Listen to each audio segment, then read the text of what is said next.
Um, chapter we just began. We just crept into chapter 5. Mother Yasoda catches Krishna and she reprimands her son. Yasoda reprimands her son, and we went into that chapter a couple of pages. Cáliz dantero. Just a couple of pages. We went into this chapter, and so Mother Lavanga's here, Mother Gaia. They're both readers, so I need a bit of help reading today. At least two of you are regular readers. So I'm got a bit of a flu cold. So anyway, Hare Krishna. So yes, let's press the record button. Unless I've done it already. Yes, it's recording. Nama Om Vishnu Padaya Krishna Bhastaya Bhutale Shrimati Bhakti Vedanta Swanti Namane Namaste Sarasati Devi Gauravani Chaline Navasisha Sunyavadi Pashtatara Satarane Jai Sri Krishna Chaitanya Prabhu Nityananda Shri Advaita Gadadhar Shiva Sari Gaura Bhaktavinda Hare Krishna Krishna Krishna Hare Hare Hare Ram Ram Ram Hare Hare. Yeah, just read the first paragraph of the last chapter of this chapter. Yasoda's as Yasoda held Krishna's wrist, momentarily detante, momentary reigned, mother and son realized that a significant page had turned in the chapter of the morning's pastimes. He was caught. Yeah, how the next chapter was scripted would depend a lot on him. Would he confess? Would he apologize? Would he beg for clemency? All right, then we read a couple of pages in, and I'm just gonna, and here we are. This is where we left off, page 166, coming up on your screen right now. There it is. Hare Krishna. So perhaps I'll ask Mamalavanga Latika, you could read for us, please. Yep. Yeah, and if anyone else would like to read, otherwise I'll call on Mother Lavanga and Mother Gaia. If anyone else would like to read, then please make yourself known, and you're quite welcome to. Okay, let me go ahead. Hare Krishna. Do I start at the top of the page, or? Yeah, that's it. Thanks. Devastated, Krishna's soft lotus eyes swelled and reddened. His mouth dried and his throat constricted. Although inclined to vent his tale of woe, because of the lump in his throat, he could not. What could he do? Where could he go? To free himself from suffering, Krishna tried repeatedly to conceal himself in the folds of his mother's skirts, but she would have none of that. Mildly pushing him away, she kept exposing him for the rascal that he was. Having no other shelter than tears, Krishna cried and cried and cried. Krishna's tears mixed with the ointment around his eyes, leaving Yamuna black streaks down his face, chest, and belly. His tears flowed in such volume that they formed a pool-sized lake at his feet. As Krishna cried, the shores of the pond grew and eventually reached his mother's toes. Yashoda was startled. What is this pond of tears? Is it some witchcraft or another display of this rascal's mystic powers? Actually, Krishna's crying was a symptom of his existential love for her, his sattvika bhav of shedding tears. Saints say that when, under the influence of love, the life force comes in contact with the water element, the result is tears. And since Krishna was the reservoir of all universal water, his crying could produce oceans. But that should not happen, thought Yogamaya. A display of majesty like crying oceans would hinder this pastime of sweetness. And so Yogamaya moderated Krishna's crying to that of an ordinary child and imperceptibly dried up the lake of tears at his feet. Yashoda Devi cleared her vision. Was there a pond there or not? With more pressing issues at hand, she relegated the appearance and disappearance of the lake of tears to an illusion of her mind. Again, she had more important things to do, like disciplining Krishna, and the introduction to such discipline would be to show him indifference. She would give him the cold shoulder. Like the stick, Yashoda's indifference was a new feature in the relationship between mother and son. Krishna was expecting something else. He was expecting the warmth of touch and kindness of love with which Yashoda always wiped away his tears. Just now loading up a bit slow because I'm loading up from my iPad. Okay, thanks. Okay. But that was in the past. It was not what she was doing at present, and it was not what she intended to do. She wanted him to learn to take responsibility for his acts. Dejected, Krishna wiped his own tears and in the process smudged black eye ointment all over his blackish face. Seeing Krishna's sad demeanor, Yashoda almost succumbed to her maternal nature, but the importance of educating him restrained her. Missing the soothing touch of his mother's hands, Krishna felt forsaken and alone. Although his Anjana-covered face and red, fearful eyes invoked both humor and pity, Yashoda was unbending in her determination to do what was best for her son, and so she restrained herself from comforting him. If I take pity on him, if I save him from a scolding, he will become habituated to bad habits and grow up a wrongdoer. For his own sake, I cannot succumb to the dictates of the heart. I must follow the wisdom of intelligence. Of course, Krishna rubbing his eyes was not without design. Now that Yogamaya had cut back on his tears, he rubbed his eyes as much as to create new tears as to wipe away the old ones. And since he had been spared an introduction to the stick, he desperately wanted to sidestep any chance of a later meeting with it. Although greatly fearful, he was also wily. He knew that he needed to garner as much sympathy as he could. To feign excessive fear, he rolled his eyes, and to indicate impaired vision, he blinked repeatedly. He had to break Yashoda's pique. If mother sees my horror, then she will surely not hit me with that horrible stick. Mhm. However, by making a show of greater fearfulness, Krishna also increased his own feelings of fright, so much so that the pearl beads on his neck, the ornaments on his limbs, and the anklets on his feet all quivered. But Mother Yashoda was no stranger to her son's antics. She would not be hoodwinked by his show of distress, be it real, feigned, or both. He had broken her favorite churn, vandalized the storeroom, and run away from her. Enough was enough. Now it was his turn to hear about and take responsibility for his errant ways. The demigods above Perhaps whispered you can among just us. perhaps pause there, Yeah, and then okay. Obadiah can read Yeah, a little bit, and then we're calling you again. yeah, okay. You there, The Obadiah? demigods. Can you Thank hear you. me? Yes, a Yeah. bit louder if it's possible. Okay. The demigods above whispered among themselves. Just see, while perfected yogis can never quite reach him, this gopi has caught the Supreme Lord just by running after him. Oh, friends, although Krishna invokes fear in even the likes of Mahakaleshvara and Yamaraja, Queen Yashoda makes him tremble in fear with a stick. But what is most extraordinary is that whereas we, including Brahma and Shiva, constantly praise him, this lady is just about to scold him. They concluded, such is the glory of spontaneous loving devotion to our Lord. It supersedes mystic power, heavenly attainment, and regulated devotion. Yashoda held Krishna's chin and turned his head, trying to catch his elusive eyes with her gaze. He would not cooperate.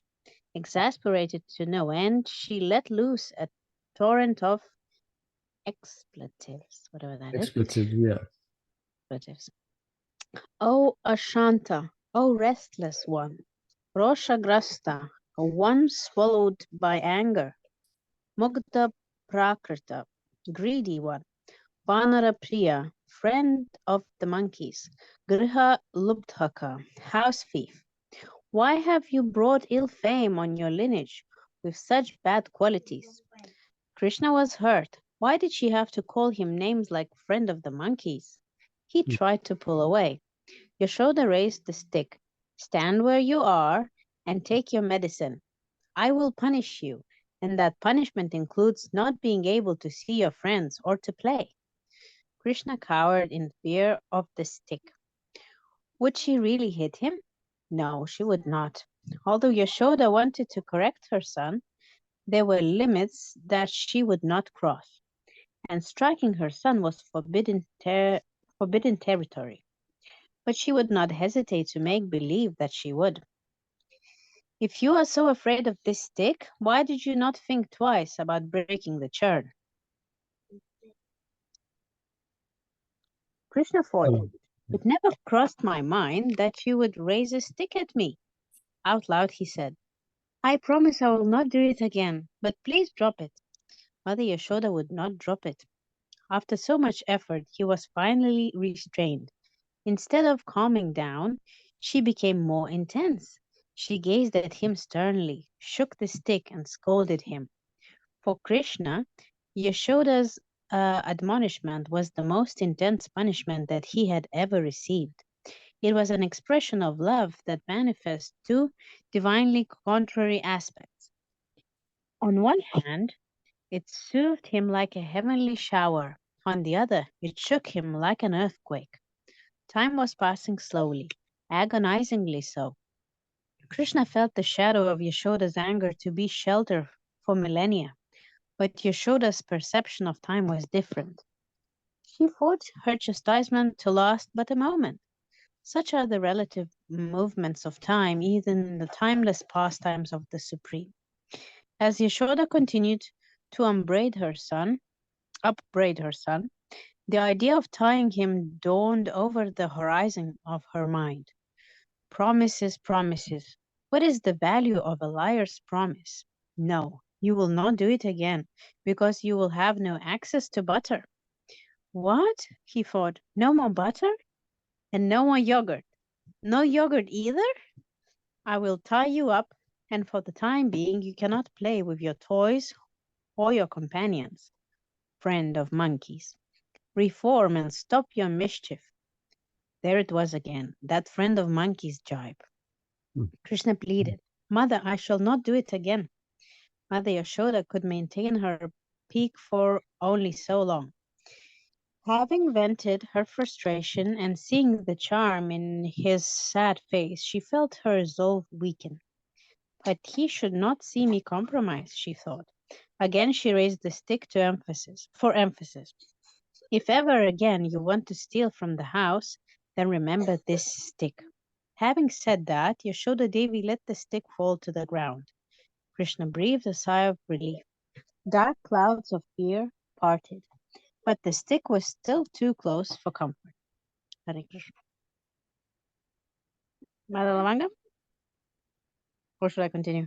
you continue until we get to the. Normally, it stops at 4 asterisks. Okay. You know, it's normally kind of works out good. Okay. Nice. Okay. Please do not hit me, he whimpered. Queen Yashoda laughed in response, and by so doing, drew the attention of the nearby guards. King of thieves, from where did you inherit your thieving ways? Do you think your father and his lineage are highwaymen? Krishna shook his head. Or liars? Krishna shook his head. Then tell me, O wayward descendant of saints, how was the churn broken? Krishna rolled his eyes and thought, through an act of God, mother, it was your karma. Yashoda was amazed. Where did he get such ideas from? Oh, yes, of course. And who gave butter to those monkeys? Yashoda pointed to the simians in the tree. Was that God too? Krishna nodded. Ultimately, the same Lord who created them also directed me to feed them. And could you not wait to enjoy the butter until after it was offered to God? Or do you think you are God? Or is the butter more tasty when it is stolen and unoffered? She was right on both counts. But what could he say? Staring at the ground, Krishna drew lines in the sand with his toe. Seeing his confusion, Mother Yashoda's heart melted. Chuckling, she said, Be good now and tell me the truth. No more stories. Hearing her voice soften, Krishna looked up, and for the first time since being caught, he looked into Yashoda's face. Mother and son marveled at the beauty of each other's eyes. Krishna thought, her eyes are two bottomless pools of love that have evolved the sense of sight to direct their emotions at me. Yashoda thought, his eyes are whirlpools of gaiety that relentlessly respire every drop of love for him. So tell me, Mother, You ran with such energy to save the boiling milk that your anklets struck the churn and pierced it. Why blame me? Thereafter, the Lord inspired some monkeys to raid your storeroom and steal its contents. Why fault me? Yashoda Devi was mesmerized by Krishna's eloquence, even though every word he said was a lie. But magician that he was, Krishna spoke in a way that made his lies sound like a symphony of sweetness. In other words, what he said paled in comparison to how he said it. She nodded, wanting to hear more. Then, as I was trying to save the yogurt from the monkeys, you attacked me with a stick, treating me as if I were a common thief. Without pity, you chased me like a shadow, even though I was frightened to death. Yashoda just shook her head in amazement. How has this boy become such a honey-tongued spinner of yarns? Surely he will become a political advisor in the court of a great king. Feeling some remorse for hurting Krishna's feelings, Yashoda said, O most eloquent of storytellers, O best of thieves, though you were born in an aristocratic family, by befriending monkeys you have taken on their qualities. What a shame. Here was the monkey simile again. Somewhat emboldened, Krishna spoke his mind. He had tolerated enough of being associated with monkeys. Mother, if you think that I am a monkey, then maybe I should go to the forest and live with my monkey friends. Yashoda was shocked. Things were going too far. Who knows? This boy is so angry and so stubborn that he may just do it. I cannot take the chance. Better that I tie him up. Yashoda Devi looked here and there. To look after both he and the house is too difficult. To Krishna she said, My dear little thief, O you, who by the beauty of your restless rolling eyes spreads confusion everywhere and in everyone. You have ignored all my attempts to discipline you. Therefore I will tie you down, right here, right now, so that I can return to the house and clean up the mess you made. Let us see you invoke your mystic powers to steal my yogurt and butter when you are tethered like a black calf to a post. Yashoda's words infuriated Krishna. How dare she bind him like an animal? He huffed and puffed. The very thought of it made him want to spit. But he restrained himself. Spitting would no doubt invoke the return of the stick. Instead, he wailed to the sky. Oh, Rohini Devi, where have you gone with my brother? Oh, Rama, quickly come back. Mother wants to tie me up. Help, help. Although Rohini and Balarama were too far away to hear, Krishna's call did not fall on deaf ears. The ladies who had not gone to the Deepavali festival noted a call of distress and left their houses running. Gathering in a group, the elderly gopis assessed the situation and, one after another, cynically but respectfully addressed their queen. How noble one! How many times have we complained about the havoc your son creates in our homes? But you ignored us in favor of his lies. You protected him even though he is obviously a deviant. Now he has plundered your house, and finally you too see the light of day. Tell us, how will you punish him? Let us help you. The ladies of Gokula goaded Mother Yashoda into taking further disciplinary action. She looked at her subjects, nodding in agreement. Her mind was made up. She would tie Krishna to a tree or a big rock. Okay, thank you. It's getting very exciting, isn't it? All right. Hare Krishna. All right, Mother Lavangalatika, you'd like to pick it up from here? Sorry, Yeah. where are we? Oh, yes. Gopis, palace guards, etc. Yeah. Gopis, palace guards, demigods, monkeys, birds, and dogs looked on. What would she do? As different as were their conceptions of Krishna's identity, that common was their appreciation of Mother Yashoda. Speaking among themselves, these associates of the Lord glorified the wonder of Yasoda's love, a love so extraordinary as to make her unaware of its unlimited power. Because they shared a love similar to hers, and because they were favored by her, the gopis understood Yashoda Devi's attachment to Krishna. One of them said, Yashoda Devi's affection for Krishna far exceeds the attachment she has for her own life. Another gopi added, no doubt, our queen would repeatedly give up her life for her son's comfort. And so the gopis conversed. Yashoda is affectionate and compassionate to all children, but she has a special affection for Krishna. Why else would she consider binding him like an ordinary child? Oh friend, just consider the nature of Queen Yashoda's love. It is so exalted that it makes her blind to his supernatural influence. If Putana could not poison him, if Trinivarta, if Putana could not poison him, if Trinivarta could not steal him, and if a fully loaded cart could not crush him, how can she tie him? Oh friend, you misunderstand Yashoda Devi's thinking. Based on past experience, she fully knows how difficult her task will be.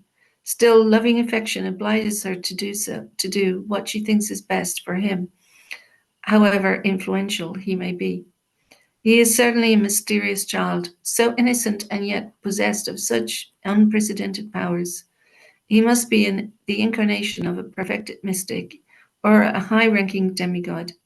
Who knows, he may even be an incarnation of Vishnu. Do not forget the words of saintly Gargacharya. While the gopis spoke among themselves, the guards listened, sharing a similar understanding amongst each other. The demigods in heaven, however, did not have the privileged vision of Rajvasis. Somewhat puzzled by what they saw and heard, they conversed among themselves. How extraordinary this gopi is! Although she has seen her son's supernatural powers, she still plans to tie him up. Another celestial opined, her compassionate nature blinds her to his prowess, and with a mind full of affection, she has lost her discretion. O Deva, I think there is more to it than that. Maternal affection is so powerful that in her noble quest to correct Krishna's naughty conduct, it has made Yashoda Devi lose all rationale. Another demigod had a different perspective. O wise ones, my conviction is that the Queen of Gokul is fully aware of Lord Krishna's divine strength. She knows she will not be able to tie him up, yet maternal love obliges her to try. Oh, friend, I agree with you in part. She knows his strength, but I disagree when you say she knows she cannot tie him up. Next page. Yeah.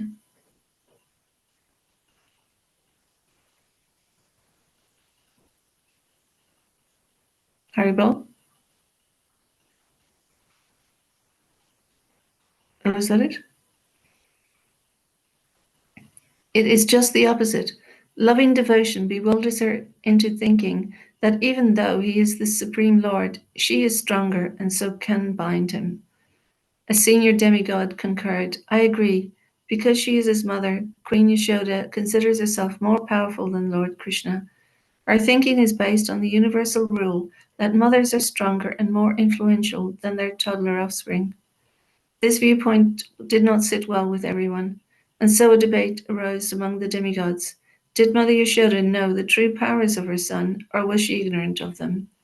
The argument was finally settled when a heavenly sage commented, respected gods and goddesses, when Lord Krishna was a toddler, he ate dirt. Mother Yashoda looked into his mouth and saw the universe inside him. From this incident, there should not be any doubt amongst us that she knows who he is. Anticipating the strength of his intelligence in matters of thievery and audacity, she thought that she would quickly tie him up before he manifests those same mystic powers. The birds and monkeys disagreed. Hearing the celestial's judgment, they exchanged glances of mutually shared disinterest. Neither the monkeys nor the birds consider the demigods fully realized in the nature of Raja Bhakti. They chattered among themselves.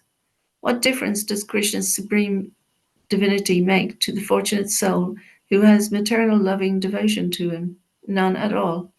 And that being the case, why would the presiding deity of maternal love, Queen Yasoda, give it a second thought?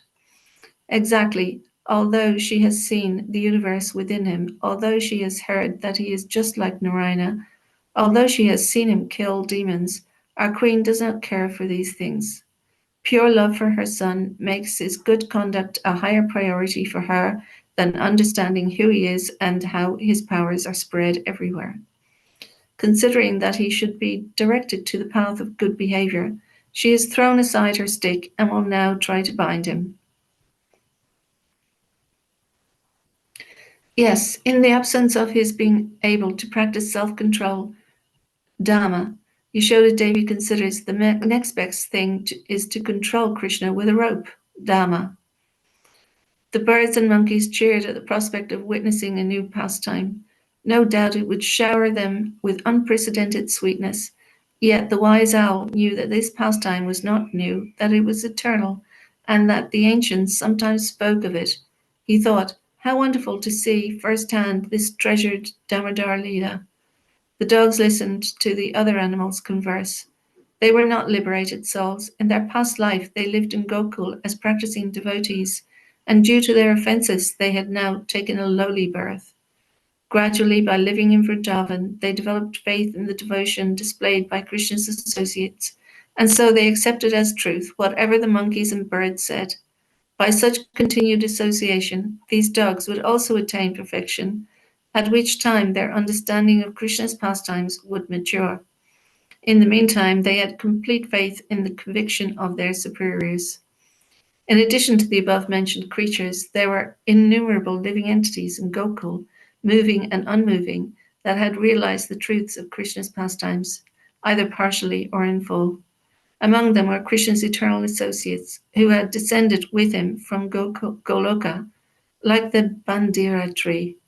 They were also practicing devotees who had attained perfection and were thus rewarded with Krishna's companionship and the guidance of his eternal associates. Aside from these perfect souls were other highly qualified beings who had taken birth in Vraj, demigods, fallen practitioners, and exceptionally blessed souls being just some. Among these blessed souls were two Arjuna trees who were watching Krishna from a distance. Because these trees were growing side by side, the Brajvasis had called them twin Arjuna trees. Yamala Arjuna. Blessed long ago by Narada Muni, they now stood at the edge of Gokula village, waiting to be delivered by the son of Mother Yasoda. Yeah.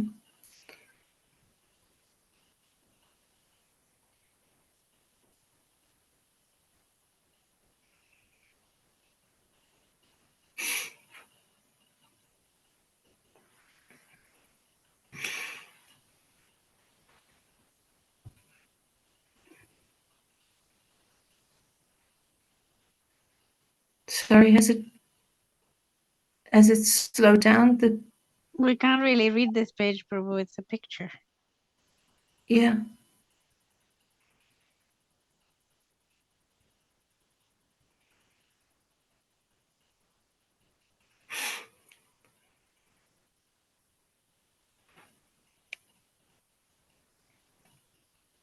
It's a lovely picture.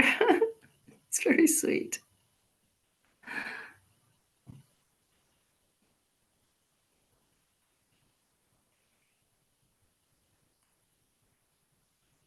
I think you might have left off easier. Oh, okay. That was the end of that chapter. We can't hear you. You're on mute. Sorry, I've been chatting away for the last 3 minutes. And to and now, no one could hear me. Anyway, I was just calling on Mother Radhika Shaw whether she would like to read, or Mother Anupama. I saw that they joined us. If you would like to read, you can make yourself known. Otherwise, we'll hand it over to Mother Gahaya. Okay, give it 4 seconds. 1, 2, 3, 4. One more. 5. Okay, Mother Gahaya, you can take us into chapter 6. The attempt to bind Krishna. Oh, somebody spoke. Oh, Anupam just unmuted there. Oh, yeah. She can read. Yeah, go ahead. I can't. Horrible. Yes. How did Sorry. Paul? Sorry. Okay, we're reading chapter 6. Yeah, you right? see it on the screen there. Yeah. Okay.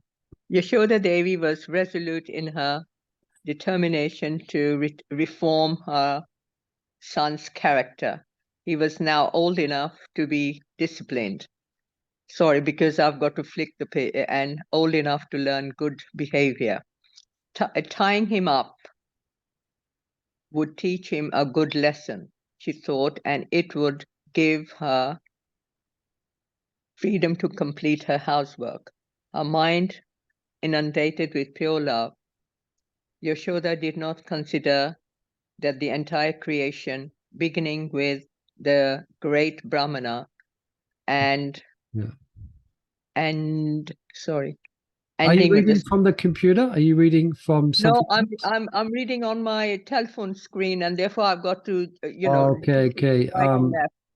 Yeah. So if pausing somebody quite a else lot. wants to read, that's fine, because that's what I have to do. Otherwise, it's not, it's on the.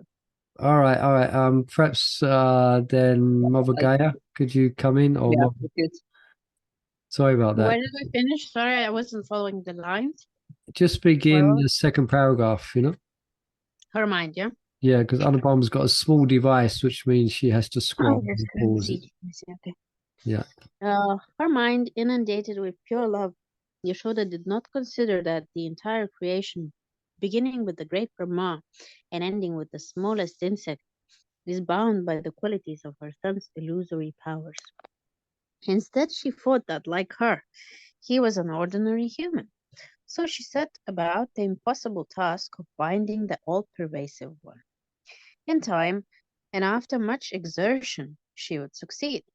Such is her good fortune. But it would not be an easy task, and 2 secret ingredients, besides a rope and an anchor, would be required. Yashoda, however, thought her plan simple, and that her priority was acquiring the material ingredients. What should she tie him to? She did not have to look far. Just near the entrance to the courtyard of the palace lay a mortar that had been upset in her chase after him. It was a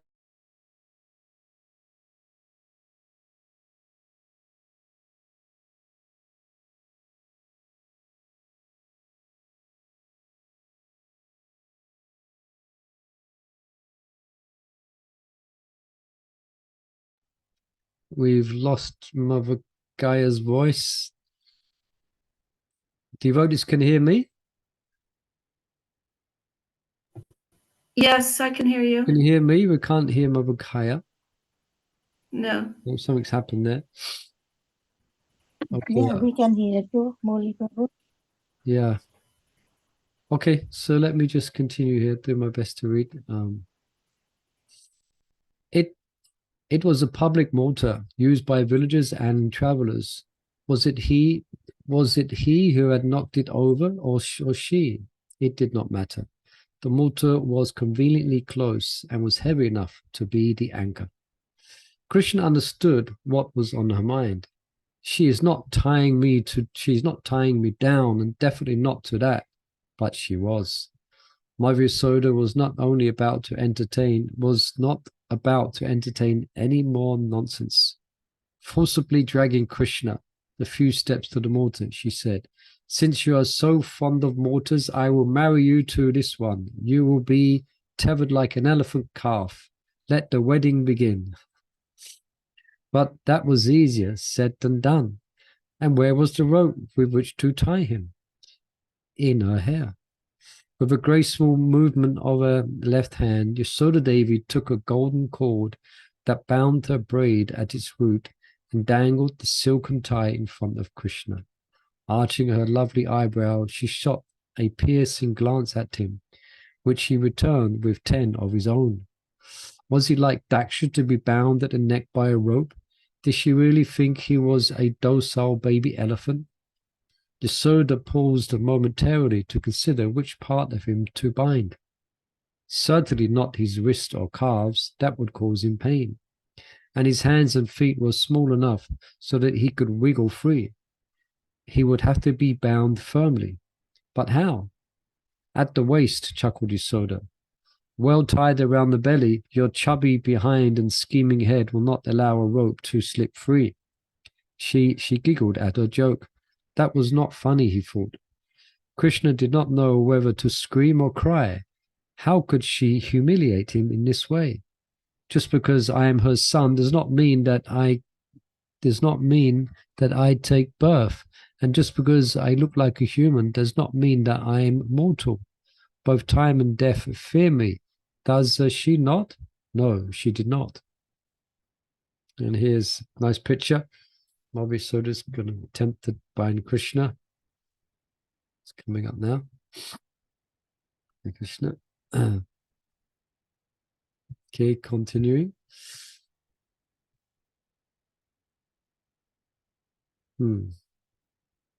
Taking a bit long to load it. Okay, here we are.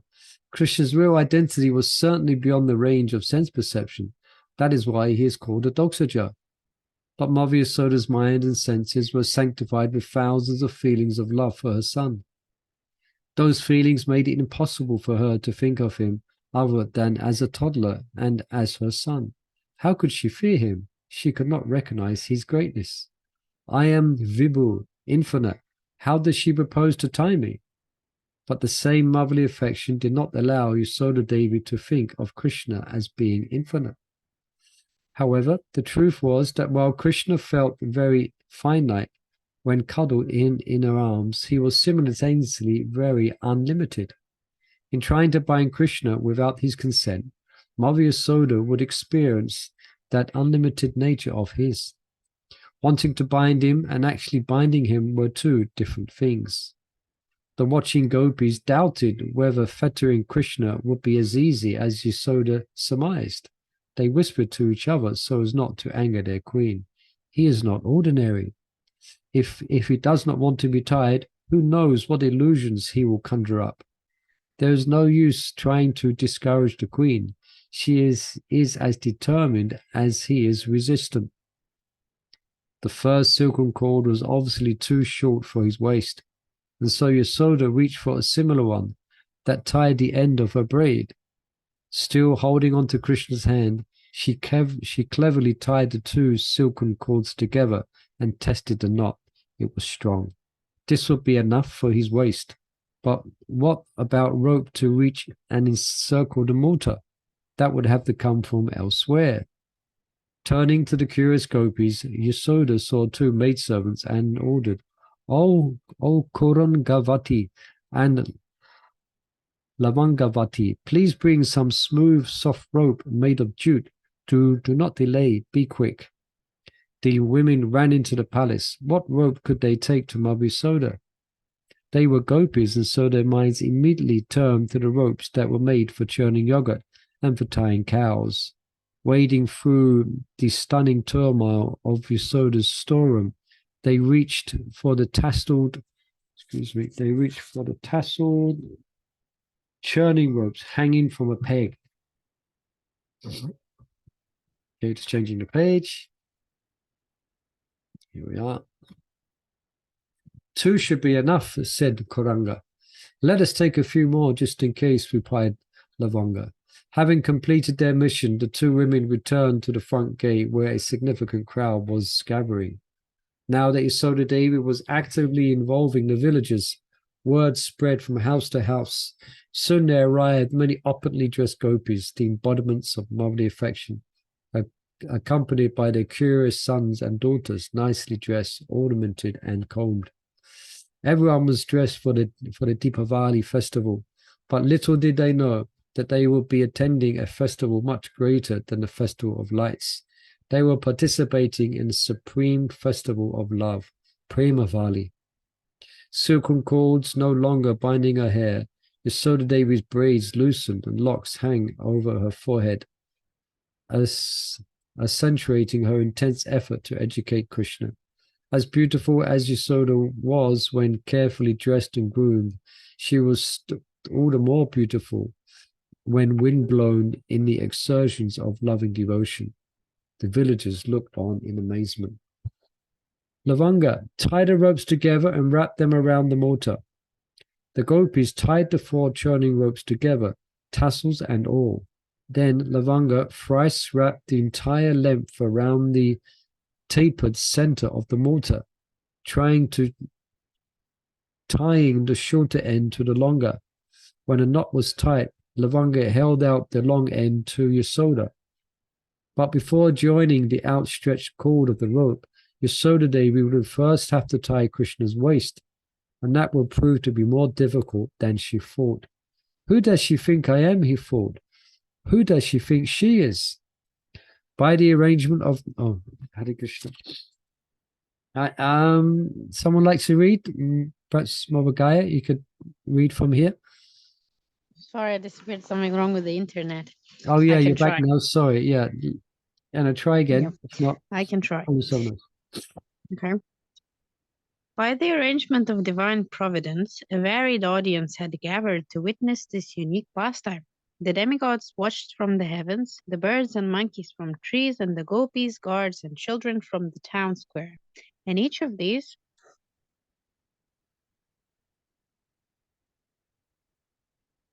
Just now coming. no, this is the previous one, isn't it? Yeah, each of these observers. Now I see. And each of these observers had a different perspective on the mission that Mother Yashoda was about to undertake. The Vrajavasi's viewpoint was softened by Krishna's sweetness, while that of the demigods was illuminated by his opulence. Seen from the principles of transcendental mellows, the Vrajavasi's viewpoint was certainly more elevated, but that viewpoint could only be fully appreciated when the truths of Krishna's greatness were clearly understood.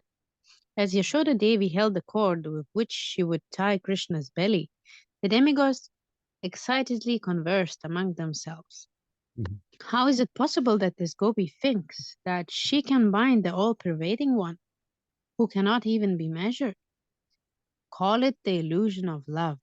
Since Lord Krishna has no beginning and no end, na purvam na pichaparam, where is the twine long enough to encircle his infinite proportions? Where will she find it? The Devas conferred amongst themselves, analyzing philosophically how Krishna's transcendental form was without limits. By doing so, they tasted spiritual bliss. The Lord existed before this universe because he is its creator, and he also continues to exist after the universe because he is its destroyer. He therefore has no beginning and no end in the way that we universal beings envisage such things. Moreover, being the creator and destroyer, he is actually outside the universe, trying to encompass him with a very insignificant part of this creation. The silken cord is therefore without meaning. Another demigod added, when it is said that the Lord has no beginning and no end, the actual meaning is that although we see his beautiful childish form, he actually has no front, no back, no sides, no top, and no bottom. Not only that, he has neither inside nor outside, na chantar, na bahir, and Queen Yashoda should know that better than anyone else. A demigod reflected. When she looked inside his mouth, she not only saw the universe in him, but she saw herself along with him. In other words, his outside was in his inside. That is because he is all-pervading, and so inside and outside are futile concepts.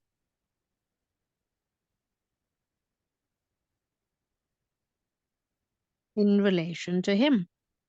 If, therefore, he has no inside or outside, how can he be enveloped by a rope and tied to one place? Krishna's limitlessness is synchronous with his all-pervasiveness, the two being features of his inconceivable nature and potencies. Savoring great pleasure, the celestials continue to elaborate on the all-pervasive nature of Yashoda's son. The wife of King Nanda does not realize that Lord Krishna is all-pervading, sarvavyapi. She is convinced that he is a human like her, but he is not. All-pervading means that he is everywhere, and so he has no outside. And since inside is the opposite of outside, he also has no inside. He is like the ether or the sky. He is everywhere. Can one tie up the sky? Another demigod chuckled. How could she think that he is an earthly being? Ordinary mortals have bones, flesh, and organs covered by an external layer of skin. But Lord Krishna is the through and through concentrated essence of Satchit Ananda. Moreover, he looks the same inside as he does outside. One demigod questioned, could it be said that inside he is the supersoul and outside he the child whom we see? The immediate reply came, no, he has the same form of concentrated ecstasy, whether he is seen from inside or outside. Not only are Lord Krishna's inside and outside the same, but he is also within everything, because everything that exists is made of his potency. Therefore, he has no outside to bind. Indeed, if Queen Yashoda paused to think, she would realize that he is within the ropes that she wants to use to bind him. In other words, he cannot be bound, because nothing exists that is distinct from him. A heavenly sage said, he is the cause of all causes, and so the universe and everything in it, ropes included, are he himself. Trying to bind him is like trying to burn a fire with a flame. The celestials applauded the example. Another sage added, being all-pervading in time also makes the Lord impervious to any time-bound action, such as being tied up. Right now, he's not tied, but Yashoda thinks that in a few moments he will be. She is wrong. He is not restricted by the time factor, and so he will remain in the same unfettered state in the future as he is in now.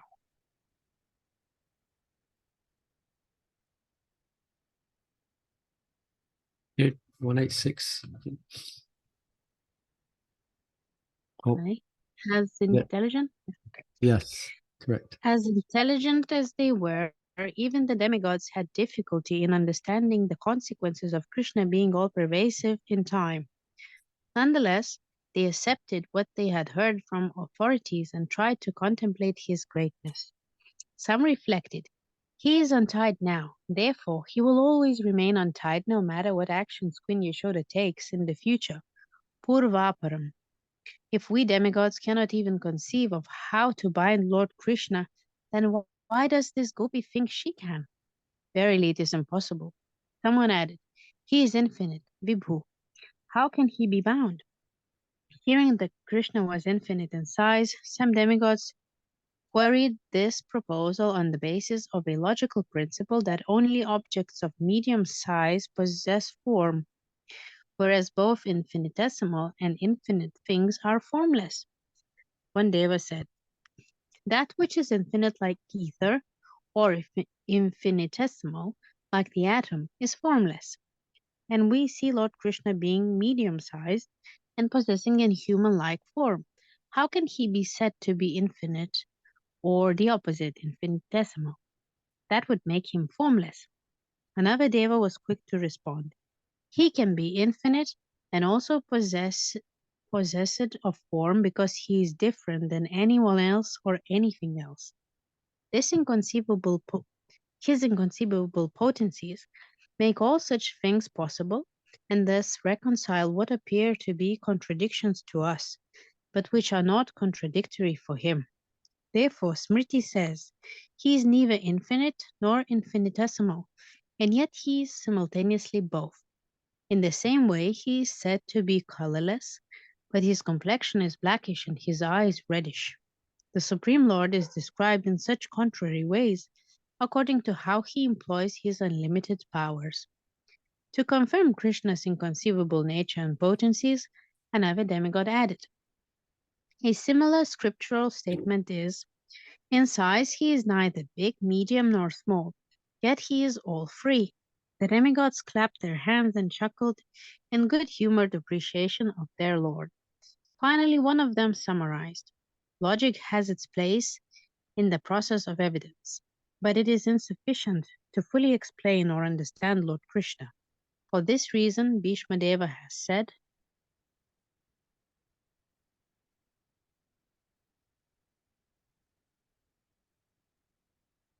You got it? Uh-huh. 187. Okay.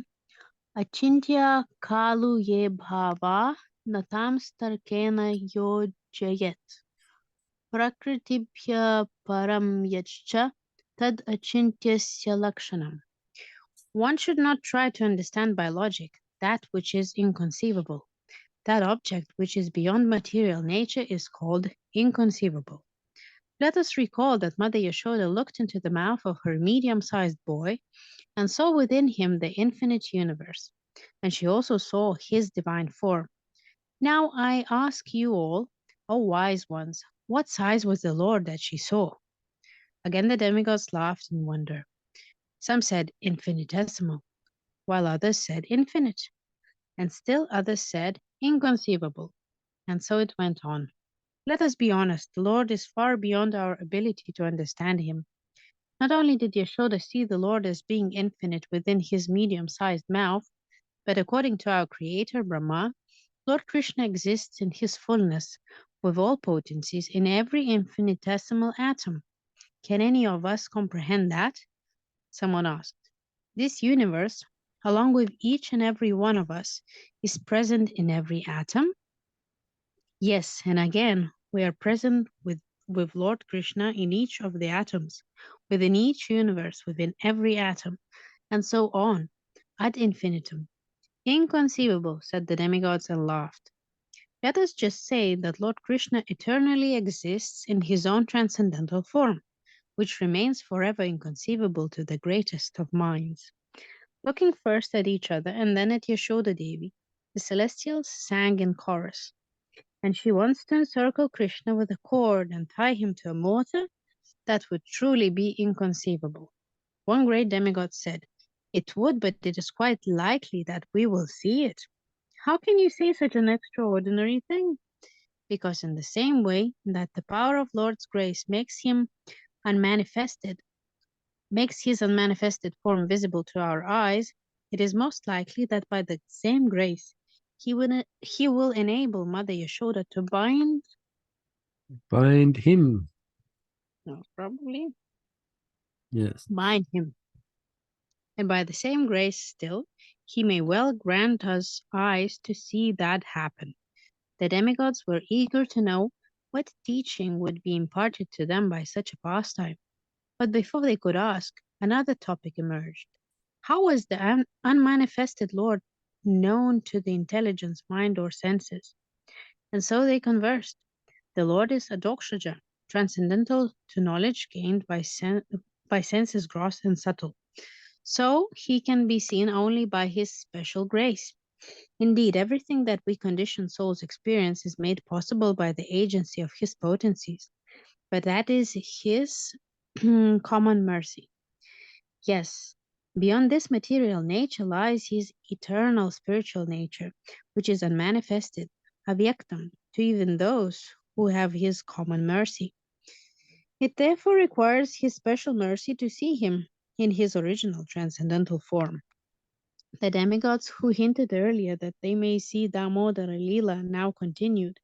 Behold that beautiful child, possessed of a human-like form, Martyam Lingam. That is the original form of Godhead. The fact that we see him indicates that we are recipients of some degree of special mercy. Is that why you suggested that we may be privileged to see his pastime? Yes, but our privilege does not match that of Queen Yashoda, who truly thinks that he is an ordinary child. Why is that? Because our qualification to see him is a consequence of our service, whereas her qualification to see him is a consequence of her love. Service gives us the privilege of knowing his majesty, while love gives her the privilege of knowing his sweetness. Is the superiority of spontaneous love over regulated service the lesson to be learned from this pastime?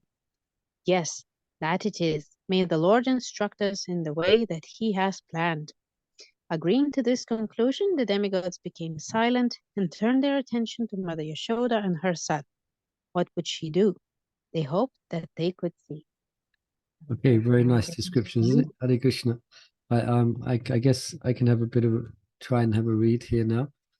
A couple of minutes left. Just looking how much pages we got to finish this chapter. It'd be a shame to admit it.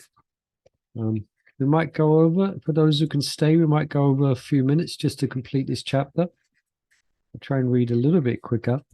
Be a shame to not finish it. All right, anyway, Yasoda Devi was intent on binding her son. Nevertheless, she could not but feel compassion for him, and as always, she could not but be absorbed in thinking of him. Gazing at these human-like forms, she thought, how was the Creator fashioned such an excellent form, with limbs of unmatched softness, beauty, and sweetness? Although he appeared to be crushed by a cart when he was a baby, by the grace of the Lord, my son was saved. Now I will bind that same child with a rope. May Lord Narayan forgive me for any transgression. Treating him in a way that the mother treats an ordinary child, Yasoda set about binding Krsna. But she was no ordinary mother, and he was no ordinary child. He was a Dakshaja, the one who was beyond all sense perception, who, by submitting to the overwhelming influence of Yasoda's love, became further known as Avyakta, the one who concealed inconceivable powers, the one who concealed inconceivable powers to appear like a human being. And while Krsna would agree to subordinate himself to Yasoda, he would not do so without resistance. Did she think he could be so easily humiliated? Mother, do you think it is right that you punish me like this? If you were someone else's son, I would not. But since you are my responsibility, I cannot neglect your education. If I do, then who will teach you right from wrong? Krsna had an answer for that argument. His more lenient father could educate him, and no doubt Nandaraj would not make much a fuss about the little spilt yogurt. Thinking better of voicing his thoughts, Krsna said, "But does my mischief warrant such severe punishment? Dear son, this morning you are more than mischievous." "What was I?" "You were offensive and an aparadi." Krsna was offended. An offender? Yes, and so your punishment must be proportionate to your offense. And so it was time for Krsna to be tethered to the mortar. By the arrangement of Providence, the first lengths of the cord that Yasoda drew from her hair were too short for what was needed. She therefore called on some maidservants to bring her more rope, while securely holding Krishna's hand with her own. Krsna was fuming. He thought, I do not want to be bound up, nor do I have time for such things. I have friends to play with and houses to raid. These are daily activities that I am duty-bound to accomplish. My Dharma. How then can I be restrained by a rope? Yasoda Devi said, Now stand still. While Krsna rubbed his eyes in frustration, she let go of his hand, knotted a new rope to the hair cord, and with the extended length encircled him. Well, almost. There is a common expression to indicate when something is just a little too short, and when two ends just do not meet. That aphorism is called Driangulanum, or short by two fingers. To be exact, it means to be short by the width of two fingers. When Yasoda Devi tried to knot the ends of the rope around Krishna's belly, it was Driangulanum, short by two fingers. How strange, she thought. My joined hair ties were just a little shorter than his girth, but the churning rope I added was more than enough to compensate for the deficit. Now, even the combined length remains insufficient. Yasoda Devi paused and then thought, perhaps I made the knots too big, but on closer inspection they did not appear to be so. Anyway, what can be done? I will add another piece. And she reached for another length of rope. Mother Yasoda caught Lavanga's doe-eyed like eyes, that startled look, and said, How very strange. Perhaps it was strange, but housekeeping was waiting, and there was no time to waste. Grasping the rope, she tied it to the rest and pulled it taut. There, but it was still too short. Now, that is strange. There is another figurative way of expressing shortage between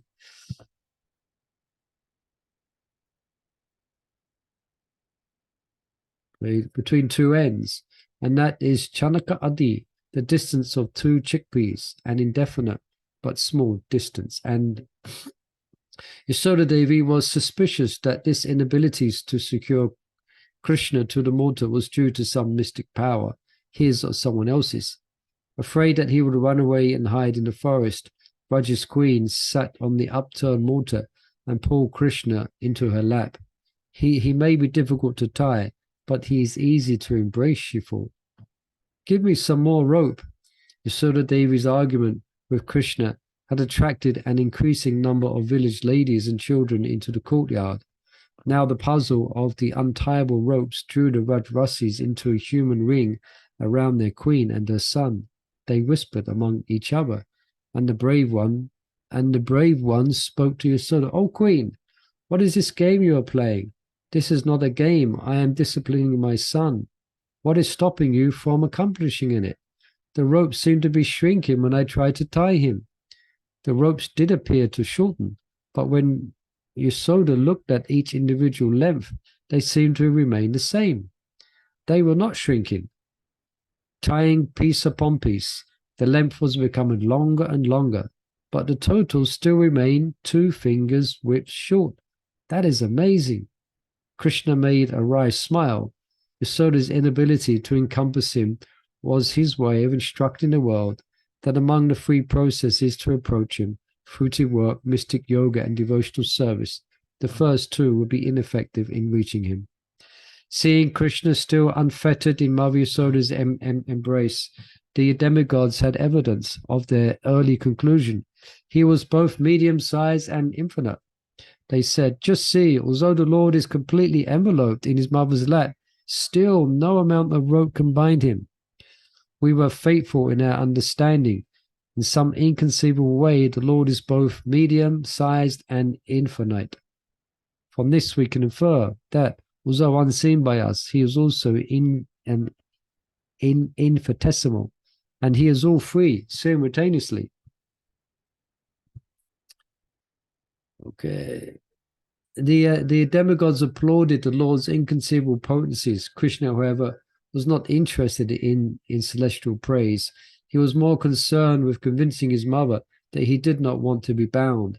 And as stubborn as she was in her attempt to tie him, he was all that much more stubborn in his determination that she would not. And his stubbornness exceeded hers by at least 2 fingers. Krishna grimaced. "Why does Mother Yasoda think she can bind me? I cannot be tied up by effort alone, even by her." When Yasoda Devi saw that the rope remained 2 fingers short, even after the last supplement, she was convinced that there was witchcraft in the air. There is more to this than meets the eye, and there certainly was. The Rajrasis had earlier come to the same conclusion. As passive observers, they were not so caught up in events as was their queen. While she struggled to bind Krishna, they playfully offered Yasoda Devi churning ropes for tying cows, and even lengths of rope tied together. Restraining their laughter, they said, "Oh, queen, try this piece. Maybe it will serve the purpose." Krishna smiled slightly at the Rajrasi humor, but his mother was not in the mood. "Oh, revered ladies, have you decided to entertain yourselves by casting a spell my way to prevent me from correcting my son?" The ladies laughed openly. "Oh, Queen of Raj, we have already warned you that this boy's power to deceive others is so evolved that he shames the legendary Kapalika thieves. To be honest, it appears that your son's greatest pleasure, perhaps his only pleasure, lies in stealing." Yasoda replied, "He was born at an inauspicious hour, so it is to be expected that he is under the influence of malefic planets and does not know the difference between others' property and his own." Just got a couple of pages left. That may be, but what has that to do with our being sorcerers? Yasoda continued. "I will tell you. This shortness in the rope must be the result of some black magic that you ladies possess. You criticize his thievery to make me think you are against him, but actually you are against me and favor him with your magic shame. Laughing good-naturedly, the gopis replied, Dear Queen, we swear at your feet that we have no such magic power, and if we did, we would use it in your service, not in the service of a thief who causes our village so much grief. Yasoda Devi's doubt regarding the gopis' conspiracy was allayed, but she was still perplexed at why she was unable to knot the rope around Krishna's belly. The gap of 2 fingers seemed like 2 witches mocking her. How strange! No doubt it was. Krishna's Vibhuti Shakti, the potency by which he reveals his opulence, was now serving her master in ways invisible to the eyes and mind. And Krishna was adamant that he would not be tied. His conduct was that of boys when they are unwilling to submit to their mothers. Seeing his unwillingness, the potency that realizes his every desire, the Satya Sankalpa Shakti addressed the Vibhuti Shakti. O all-powerful one, our Lord and Master does not desire to be bound. Please exercise your powers to make any effort to bind him impossible. The Vibhuti Shakti replied, O attentive one, so be it. Your order has been already accomplished. Until our Lord wills otherwise, he shall remain unrestrained. In this way, by the influence of Krishna's invisible potencies, the rope continued to remain too short to be tied, regardless of how much was added to it. For the people of Gokula, this miracle became a pleasure sport in which everyone ran to their houses for rope that they enthusiastically offered to Queen Yasoda. No one wanted to miss out on the opportunity of later saying, my churning rope was also part of the miracle. And Mother Yasoda kept adding the new lengths of rope, hoping that each would be the one to tie Krishna's belly. While she knotted the new piece, silence reigned. When again the rope was too short, a chorus of gasps filled the air. When she added the next piece of rope, again everyone hushed, and so it went on. Every rope was intact in its original length, but the aggregate shrank to the same girth. Whenever it was time for a new length of rope, the gopis would call out, take mine, take mine. With so many churning ropes dangling around her, Yasoda Devi looked like the goddess at the foot of a banyan tree. This rope is enchanted and will serve your purpose. Please take it. No, take my rope. It cannot be influenced by Krishna's magic. Queen Yasoda accepted them all. Yet as many ropes as she tied together, the total length was always 2 fingers short. Neither her efforts nor the pure ropes of the Radrasis were a match for Krishna's Vibhuti Shakti. She thought, although the gap in the rope is too small, it behaves like a boundless chasm. The addition of another rope makes not an atom of difference to the 2 fingers space. I can only imagine that this is a pastime of the Supreme Lord, who desires to display his unlimited powers to the residents of Gokula. Seeing Yasoda Devi's anxiety, the gopis tried to calm her.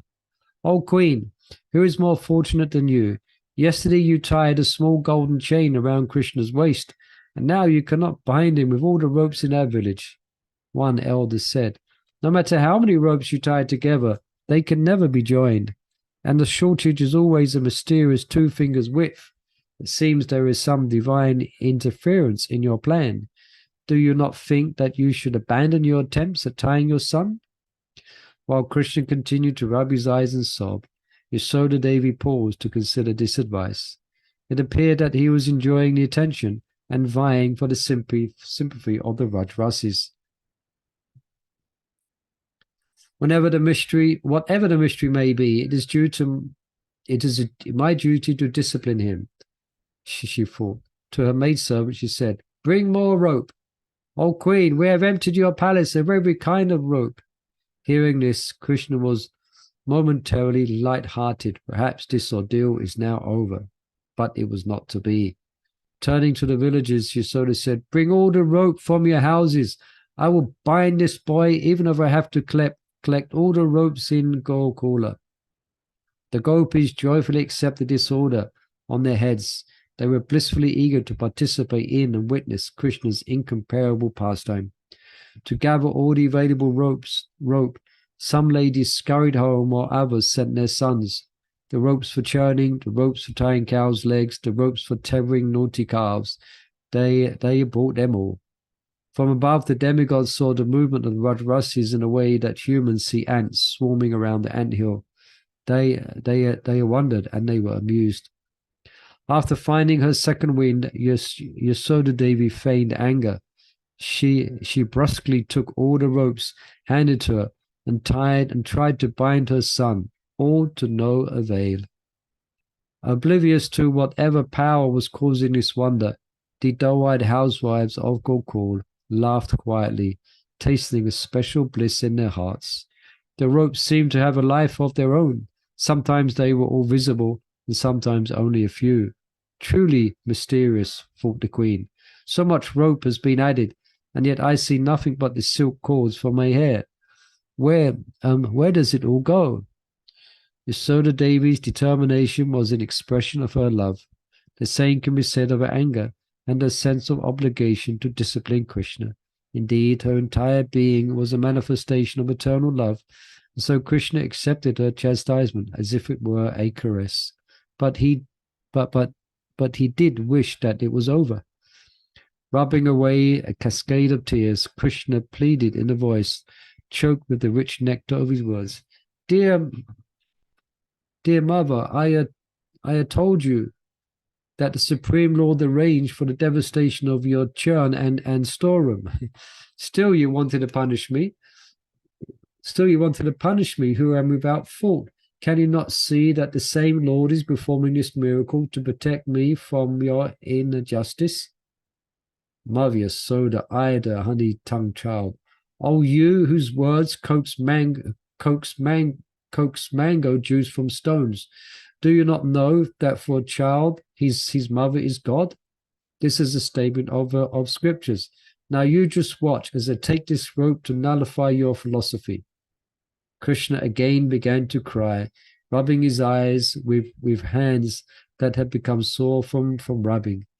Their hearts pierced by the sorrow of their friend. Shubal and the other boys also began to cry. Thinking of a new plan, Mother Yasoda tied together 1, 2, 3 lengths of rope and tied that to the length, embracing Krishna's belly. She dexterously wrapped the rope around him once. The Rajvasis gasped twice. The demigods gasped thrice. Yasoda gasped. The ends remained the customary 2 fingers short. The Rajvasis conferred. Yasoda Devi fears that her child will run into the forest, and so she insists on tying him. But as many times as she encircles him with ropes, her effort remains frustrated. He must be a mystic who will only be bound when he becomes empathic to her labors. That truth, what we are witnessing now. The demigods wondered, how is this? Our Lord is encircled thrice, but the rope cannot be joined. On this we have first-hand evidence of his contrary nature, as stated in the aphorism, Tat ijati, tat najati, tat tori, tat tor andike. The Supreme Lord walks and does not walk. He is far away, but is very near as well. Yasoda Devi pondered, this boy is always involved in supernatural incidents. First there were the deaths of Putana, Sakatasura, and Triyanavata, and now this. What is usually the most effortless thing to accomplish, tying a knot, has now become impossible. 1,000 hands of rope have disappeared into that space of 2 fingers.